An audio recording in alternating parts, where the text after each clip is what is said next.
혹시 내가 아픈 것이 대부분 어디서 오는지 알고 계신가요? 스스로를 들여다본 적이 있나요? 어떤 사람들은 주변의 무슨 환경? 근데 대부분은 관계에서 되게 많이 오더라고요. 상사, 내지는 시어머니, 내지는 남편, 내지는 와이프 되게 많이 관계에서 오거든요. 근데 관계들을 가만 보면 아니면 가까운 친구, 되게 친했던 친구. 가깝지 않은 사람한테서는 깊은 상처가 오지 않아요. 이거는 그냥 망고에 질린 것 같아요. 왜냐하면 한 번 지나가는 사람은 나한테 그래봤자 있거든요. 어쩌다 만나는 사람도 조금 아프지만 잊을 수 있어요. 근데 늘 보는 사람은 그게 늘 나를 찌르는 거거든요. 그래서 그 패턴화된 알고리즘을 내가 이해하고 있으면 좋은데 그 중에서 관계에 있어서 패턴화만 오늘 한번 볼게요. 4가지로 대충 나눌게요. 더 여러 가지 범주가 있겠지만 첫 번째 범주는 그런 마음에 힘든 관계가 있을 때 이렇게 해버리는 사람이 있어요. 순운형. 어떻게 하냐면 누군가와의 관계가 불편해지는 것을 견디지 못한다. 갈등이 생기지 않게 불편함을 감수하고 혹여나 갈등이 생기면 빨리 해소하기 위해 먼저 사과하거나 상대 요구에 따라버린다. 이런 사람도 있죠. 아이 중에도 있지 않나요? 아이가 여럿 있으면 그 아이 중에 하나는 막 고집을 피우는 아이가 있고 하나는 금방 엄마 눈치 보면서 엄마 뜻을 따라주는 아이가 있고 순운형. 그림으로 보면요. 여러 가지를 자기한테 와요. 엄마한테 이거 도와줄 수 있지? 이것 좀 해줘. 나 이런 거 힘들어. 이렇게 하면 그걸 다 자기가 받아서 다 자기가 해. 네, 호구형이라고도 할 수 있겠네요. 정말. 순운형. 네. 관계에서 아픈 걸 이렇게 해결하는 사람들이 있죠. 다음 한번 볼까요? 다음은 돌봄형. 상대를 자신에게 의존하게 만들어 결국 양쪽 모두 힘들어지는 관계, 공동 의존에서 나타난다. 한국 부모와 자녀 사이에서 흔히 볼 수 있다라고 했는데 아니에요. 러시아 부모에서도 아까 봤죠? 꼴려의 엄마? 이런 관계 많습니다. 돌봄형. 다음 그림을 보면 더 잘 알 수 있는데 서로를 이렇게 족쇄로 묶어놔요. 그래서 나한테 길들여지게 한 다음에 꼼짝 못하게 해서 공동으로 나아가게 하는 거죠. 이렇게 돌봄형이 돼버리면 아이도 자립성이 없어지겠고 엄마도 그 아이한테 묶여있게 되는 거죠. 다음은 어떤 유형이 있냐면 방어형이 있어요. 방어형은 사람을 믿지 못하는 불신에서 나온다 라고 했어요. 누군가 다가오면 불순한 의도가 있다고 믿는다. 관계를 맺는다는 것이 친밀감이 아니라 위협으로 느낀다. 이런 것이죠. 그럴 수 있죠. 누가 나한테 뭐 잘해주면 왜 이러지? 뭐 있는 거 아니야? 이렇게 딱 생각이 들 수 있죠. 먼저 방어적으로. 왜냐하면 나는 사람을 믿지 못하니까. 자, 다음은 어떤 게 있을까요? 지금 어디 형이 들어가는지 지금. 네, 쓰고 있나요? 네. 좀 이따 댓글 한번 쭉 훑어볼게요. 지배형이 있습니다. 너무 많나요? 자, 지배형 한번 볼게요. 어떤 관계에서든 자신이 중심이길 원한다. 자존감이 아닌 반복적인 애착 손상으로 인한 병적인 자기애가 원인이다. 이런 유형이 아까 봤던 윌 헌팅? 굿윌 헌팅에서 윌 헌팅이라는 그 친구가 자기를 무언가 보호하기 위해서 막 이렇게 겉으로는 센 척 하면서 나가죠. 근데 이런 경우 굉장히 많더라고요. 자, 한번 댓글을 한번 읽어주시죠. 이 지배형에 대한 이야기인데, 네. 본방 주인공은 나야 라는 네. 얘기도 있었고, 네. 써니님은 본인은 수능형인 것 같다 네. 라는 얘기도 하시고, 라떼아이님이 뭐라고 얘기하셨지? 라떼아이님은 차단? 방어? 아니다.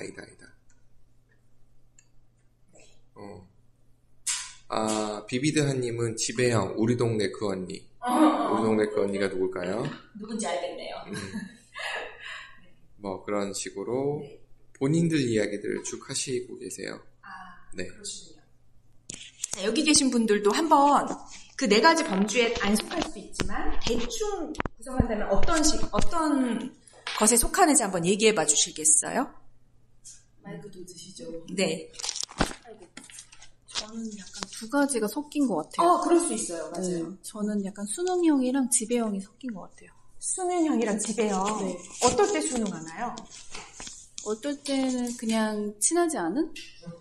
약간 거리가 있는, 네, 조금 예의를 지켜야 되는. 네, 그럴 때는 거의 수능형이고, 그리고 지배형일 때는 정말 가까운 사람들한테는 지배형이 되는 것 같아요. 남편? 네. 애들? 네. 그럴 수 있겠네요. 또 다른 분 한번. 네. 방어형이지 않아요? 방어형. 방어형. 예를 들면 어떻게? 일단은, 네. 누가 오는 게 좀 싫나요? 가까이 오면? 가까이 오면? 네. 좀, 표면적으로는 가까이 오는 걸 싫어하는 것처럼 안 보이지만은, 그냥 무관심으로, 저만의 벽을 만들어 놓는다거나, 그렇지 않을까 싶어요. 또, 네. 내용을 못 보셨어요? 내용을 그냥 잠시 불러드리면, 수능형, 누군가 관계에서 내가 다 짊어지는 형, 돌봄형, 내가 상대와 함께 의존적으로 둘이 묶여서 완전 공동체처럼 가는 거, 내가 막 돌봐주는 거, 문제가 생기면. 방어형, 사람을 믿지 못하고 불신하고 관계 맺는다는 친밀감이 아니라 약간 위협으로 느끼는 거. 지배형, 어떤 관계에서든 자신이 중심이길 원하고 자존감 아닌 반복적인 애착, 그러니까 이거를 굉장히 사람들이 이해를 못하는 게 있는데, 어디서 굉장히 용기 있게 막 뚫고 나가는 사람 있죠. 그리고 다른 사람의 눈을 의식하지 않고 자기 의견을 관철하는 사람이 있어요. 고집 있게. 그런 사람은 우리가 어떨 때는 남한테 휘둘리지 않고 잘 자랐다고 얘기할 때가 있거든요. 근데 그거 아닌 사람 되게 많아요. 뭐냐 하면 이 굉장히 자기 속에 반복적인 애착 손상이 있어서 그걸 방어하기 위해서 자기애가 너무 커진 거예요. 그거를 표현하기 위해서 오히려 밖으로 너의 말은 상관없어. 내 뜻대로 하겠어. 막 이렇게 하시는 분들이 있거든요. 그게 이제 그 정도 고집이면은 우리가 그 사람이 무슨 문제가 있다고 못 느껴요. 그냥 자기 의견이 있나 보다 이렇게 느끼는데, 사실 그 속에 뿌리가 뭔지를 보면은 애착 손상이 있을 수 있다는 거죠. 그게 좀 심해지면 아까 굉장히 심할 경우에 윌 헌팅처럼 싸우고, 그러니까 수시로 싸워요. 윌 헌팅. 그 영화를 한번 쭉 보시면 사실은 감동적인 내용이 너무 많은 영화인데 누구에게나 상처는 있잖아요. 근데 이 상처가 나름이지, 제 상처는 뭐 많이 얘기 드렸지만 처음 듣는 분들을 위해서 다시 얘기 드리자면, 보통 어릴 때 상처가 많이 생겨요. 백지장 같을 때. 세상을 그냥 도화지처럼 믿을 때, 그때 무언가 내 속에 이 오물이 팍 버려지거나 화가 팍 버려지거나 물감 찌꺼기가 확 버려지면 그 도화지가 망가지잖아요. 그렇게 뭔가가 내 안에 형성돼요.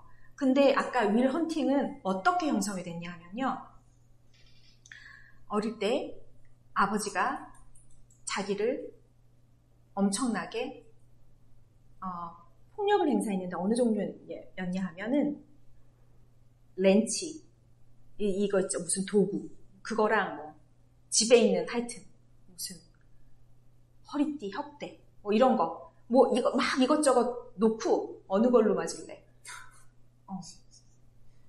그렇게 맞는 거예요. 근데 얘는 또 기질이 어떤 기질이냐 하면은 잘못했어요 이런 기질이 아니야.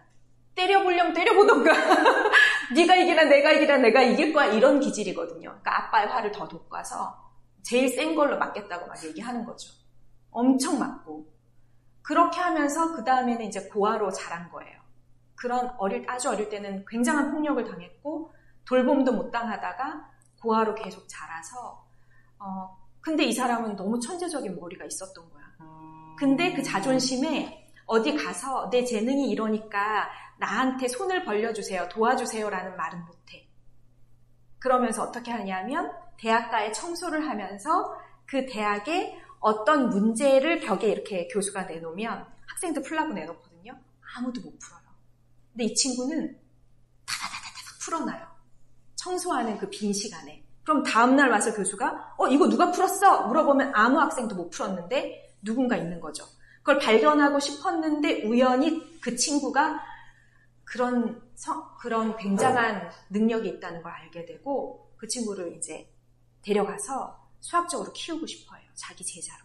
왜냐하면 자기는 그 수학 교수는 20년 동안 자기는 무지하게 연구를 해서 겨우 그 자리에 올랐거든요. 근데 자기가 풀지 못하는 문제를 얘는 푼단 말이죠. 얼마나 탐나는 제자예요.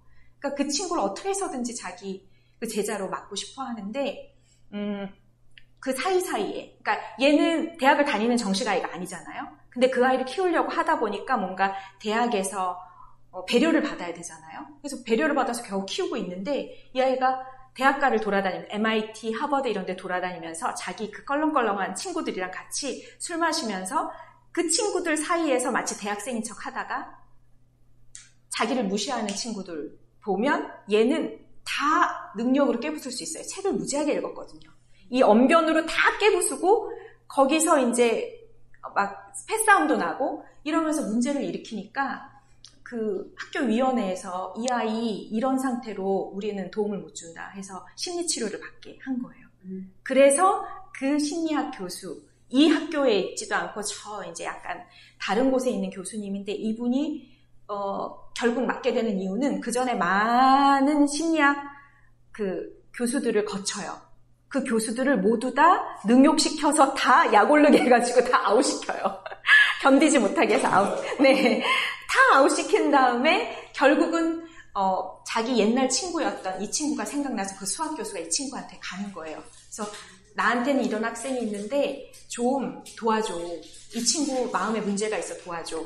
해서 이제 치료를 시작했고 그러나 이 아이는 그 마음에 어떤 것도 내놓지 않고 자기의 그 어렸을 때 그런 것도 아무것도 내놓지 않고 이 또 교수를 놀리기 시작하죠.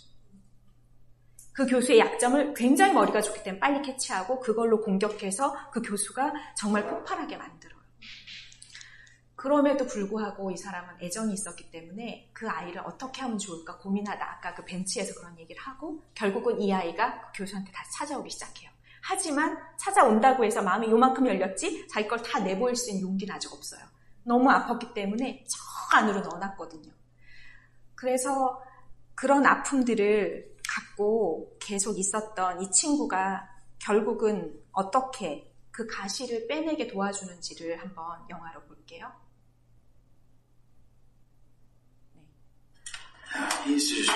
네, 좀 리스닝을 하셔야 되는데 제가 설명을 좀 드릴게요. 탁자에 렌치와 막대기와 혁대를 늘어놓고 고르라고 했대요. 아까 했던 얘기죠. 전 렌치를 택하곤 했어요. 왜? 할 때까지 해보란 심정이었죠. 네 양부였니? 양부모, 네. 평가 결과는 어때요? 애정 결핍 같은 건가요? 자기의 심리 그게 나온 거예요. 그래서 버림받을까 두려워하는 건가요? 뭐 이러면서. 제가 스카일라와 헤어진 걸, 그래서 헤어진 걸까요? 여자친구랑 헤어졌거든요. 털어놓고 싶니? 아니요. 라고 했어요. 그래서 이 로빈 윌리엄스가 나도 아는 게 많지 않지만 이 기록들 모두 다 불쉐시래요. 다 헛소리래요. 얼만큼 맞았고 어떤 문제가 있었고 그러면서 네 잘못이 아니야. 알아요. 내 눈을 똑바로 봐. 네 잘못이 아니야. 알아요. 네 잘못이 아니야. 노려보죠. I know. 안다니까요. 네 잘못이 아니야. 약간 열받기 시작해요. 알아요. 네 잘못이 아니야. 알았어요. 네 잘못이 아니야. 네 잘못이 아니야. 성질나게 하지 말아요. 네 잘못이 아니야. 성질나게 하지 말란 말이에요. 선생님만이라도 하면서 주먹을 불끈 쥐죠. 그런데도 불구하고 네 잘못이 아니야.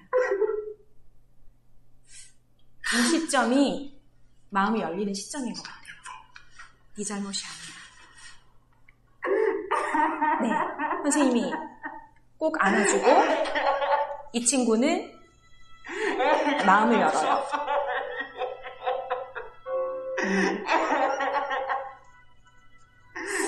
이렇게 되기까지 엄청나게 오랜 시간이 걸렸어요. 신뢰란 게 없으면 마음을 열지 못하잖아요. 특히 어떻게 믿어요? 늘 맞던, 버려졌던 사람인데 믿을 수 있는 사람이 하나도 없다고 생각했는데 이 사람은 믿을 수 있는 사람인가? 라고 의심했겠죠? 굉장히 오랜 시간 동안 마음을 열지 않았고 놀렸고 그러다가 마음을 열려고 마음은 먹었으나 계속 만났지만 마음을 열 수 없었고 그러면서 이렇게 신뢰가 쌓이다가 이날 드디어 그 속에 진짜 가시가 뽑힌 날이었던 것 같아요. 근데 우리는 우리도 어린이였고 어린 아이였다가 어른이 됐고 근데 우리도 누군가의 양육자이잖아요. 그런데 그 백지 같은 백지 그 아이의 마음속에 우리는 완전하지 않은 부모이기 때문에 상처를 줘요. 무슨 댓글이 올라왔나요? 로빈 윌리엄스 지배형 강요원 그러니까요. 뭐라고? 로빈 윌리엄스가 강요원 지배형이라고. 로빈 윌리엄스가 강요했나요? 네 잘못이 아니라고? 끝까지? 어쩌면 이렇게 할 수 있었던 거는 로빈 윌리엄스가 자기 상처를 겪어보고 치유해본 경험이 있기 때문이었던 것 같아요. 그 시점을 딱 알아맞춘 거죠. 이때는 이 사람에게 이걸 해줘야 돼라고 알았던 것 같아요. 근데 그 아이들은 보통 부모가 싸우거나 아니면 부모가 아프거나 부모한테 문제가 생기거나 이랬을 때 뭐라고 생각하는지 아세요? 네, 다 아시네요. 자기 잘못이라고 생각해요. 내가 뭘 잘못했기 때문에 이런 상황이 벌어졌다고 생각해요. 아이들은 자기중심적이거든요. 그래서 나를 중심으로 생각해요. 내가 어땠기 때문에 이렇게 된 거야. 주변은 이렇게 생각해요. 그러니까 그 아이 속에는 자기도 모르게 자기 탓, 자기 부정이 들어있는 거죠. 그래서 그 들어있는 그 자기 탓, 자기 부정 때문에 계속해서 그 안에 무언가 뾰족한 가시가 숨겨져 있고 사실은 그게 아프니까 덮으니까 어떻게 돼요? 덮으니까 그거를 보호하려고 이리저리 피하면서 내 성격을 마련하고 그래서 아까 수능형 혹은 복종형 혹은 회피형 혹은 지배형 이렇게 자기 나름대로 뭘 만들어내죠. 그렇게 해서 그 아픈 거를 가리고 살고 그러다 보니까 진짜 어떤 문제가 일어났을 때 예를 들면 이런 거죠. 아까 이 윌이 그 심리학 교수님한테 뭔가 상담을 받으면서 마음이 조금 열린 거예요. 그래서 여자친구를 사귀어 보게 된 거예요. 마음이 열려서. 근데 굉장히 좋은 관계를 유지했어요. 그리고 이 친구가 굉장히 스마트하고 말도 잘 통했어요. 마음도 열린 친구였어요. 근데 결국 어떻게 하냐 하면 헤어졌어요. 왜? 이렇게 가다가 혹시 내가 어떤 아이인지 진짜 알게 되면 버림받지 않을까라는 생각 때문에 미리 헤어진 거죠. 미리 나 너랑 못 만나겠어 이렇게 한 거죠. 그래서 그 가시를 제대로 뽑아내지 않을 경우에는 결국 내가 하는 게 그 가시는 안 보여요. 저 밑에 내려가 있으니까 가렸으니까 내가 하는 모든 일상 속에서 그 패턴대로 무언가를 해결하게 돼요. 문제를 인식하게 되고 그 알고리즘대로 내가 행동하게 돼요. 다음 영화를 한번 보실게요.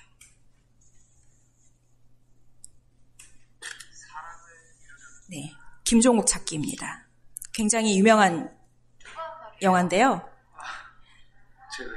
이 영화에 이 주인공인 임수정과 이분은 주인공은 아니고 조연이에요. 아, 지금 사랑을 몰라? 알아요? 아, 그럼요! 이제 친구들이 얼마나 돌려봤는데. 와, 세상에. 그 소설책을 읽었다는 거예요. 이분이 썼던 처녀작 소설을. 아니야? 전 안 봐서. 아니 봤다며. 전 일부러 엔딩은 안 봐요. 제 생각이랑 다를까봐. 모든 마지막은 끝에는 딱 끝맺음을 안 하는 거예요. 끝맺음이 두려운 거예요. 하나 나왔구만. 전 마지막 거 안 먹어요. 왜요? 그래야 마음이 놓여요. 끝을 안 내면 좋은 느낌 그대로 두고두고 남잖아요.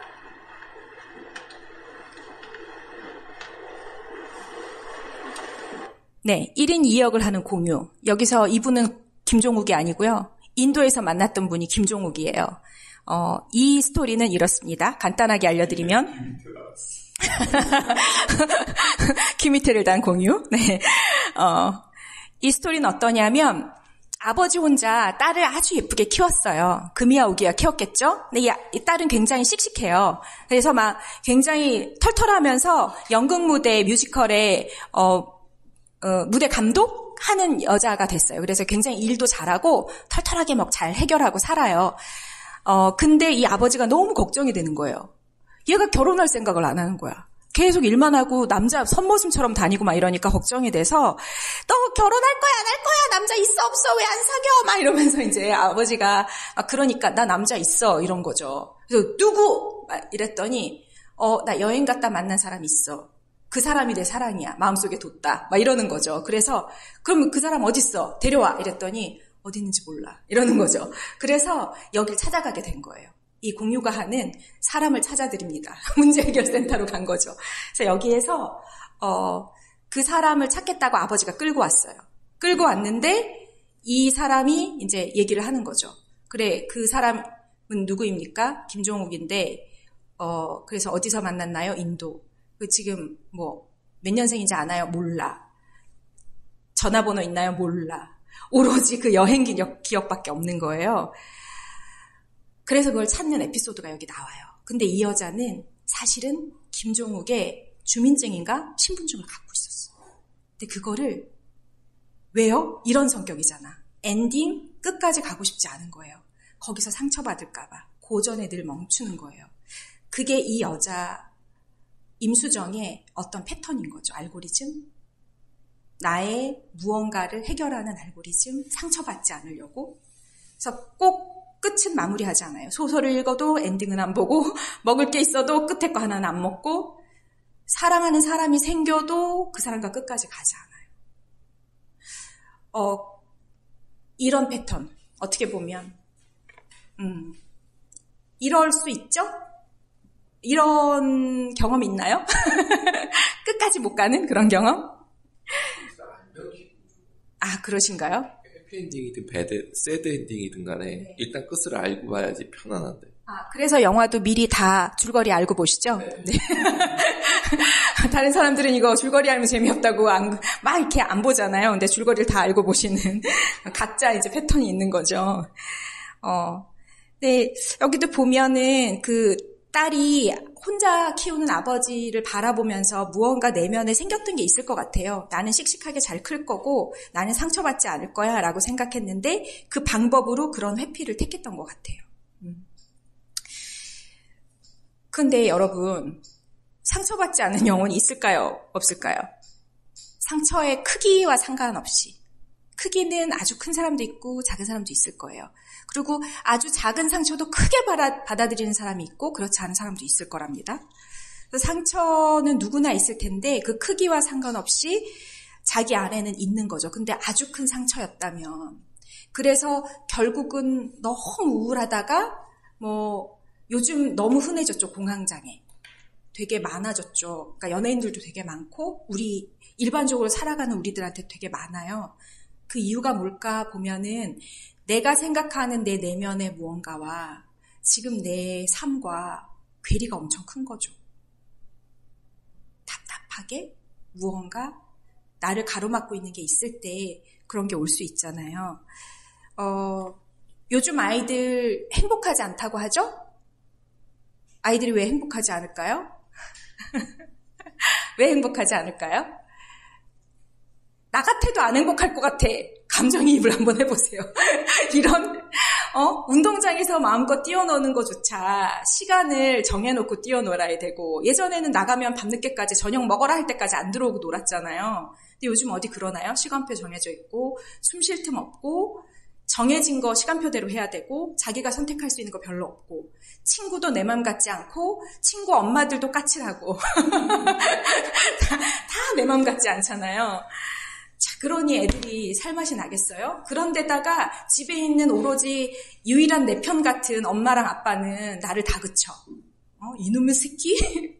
공부를 해야지 딴짓을 해? 막 이러면서 그러면 정말 그 아이들이 갈 구멍이 있을까? 살고 싶을까? 근데 그 아이들 중에 진짜 내면이 되게 민감하거나 센서티브 하거나 아니면 그 상처를 어떻게 해결하는 방법을 스스로 터득하지 못했다거나 이러면 진짜 자신을, 왜냐면 고통스러우니까 고통을 피하기 위해서 자신을 놔버릴 것 같아요.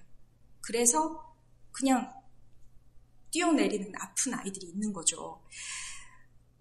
근데 그런 상처가 있을 때 모두 다 그럴까요?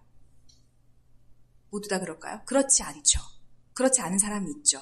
그거를 바라볼 수 있는 사람이 있어요. 그 예로 이분 얘기를 해드리고 싶어요. 아픈 마음 지점을 직면하고 바라보는 걸 하시기를 권하는데 그걸 어떻게 바라볼까 한 예로 이분 혹시 누군지 아시나요? 아, 훌륭하십니다.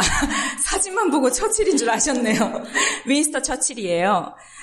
굉장히 존경받는 인물로 들어가고요. 이분의 어린 시절이 난 그렇게 비참한 줄 몰랐어요. 아버지는 알코올 중독이었고 굉장히 폭력적이었대요. 그래서 엄청나게 이제 폭행을 당하면서 자랐고 어머니는 바람둥이였대요. 그래서 얘를 돌보지 않았대요.